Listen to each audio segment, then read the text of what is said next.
దేశానికి వెన్నెముక రైతు, అన్నదాత రైతు, రైతే రాజు. అలాంటి రాజు రైతు ఈవేళ అన్నమో రామచంద్ర అంటూ అలో లక్ష్మణ అంటూ పొట్ట చేత పట్టుకొని ఎందుకు వలస కూలిగా మారుతున్నాడు, విదేశాలు పోతున్నాడు, గల్ఫ్ కంట్రీస్ పోతున్నాడు.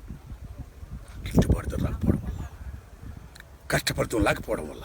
ఇలాంటి పరిస్థితుల్లో మన కిషోర్ తమ్ముడు కథ, స్క్రీన్ ప్లే, మాటలు, డైరెక్షన్తో శ్రీకారం అనే గొప్ప షార్ట్ ఫిల్మ్ తీశాడు. దాని మెసేజ్ ఏం చెప్పాడు మహానుభావుడు?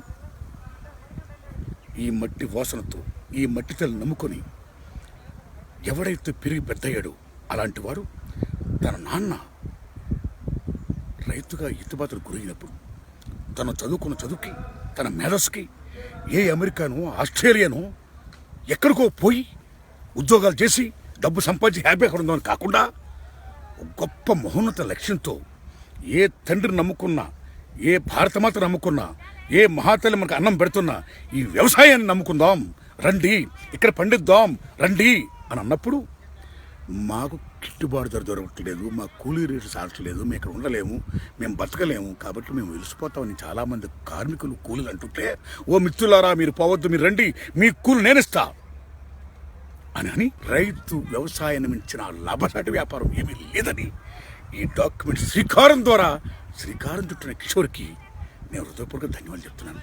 ఎందుకంటే తన మట్టి వాసన మర్చిపోవాలా, ఆ భూమి తల్లిని మర్చిపోవాలా, ఆ వ్యవసాయ మతాన్ని మర్చిపోవాలా. సో దాని గ్రాటిట్యూషన్గా ఆ కిషోర్ ఆ తల్లి జన్మ రుణం ఇలా తీర్చుకున్నందుకు సెల్యూట్ మై ఫ్రెండ్ కిషోర్.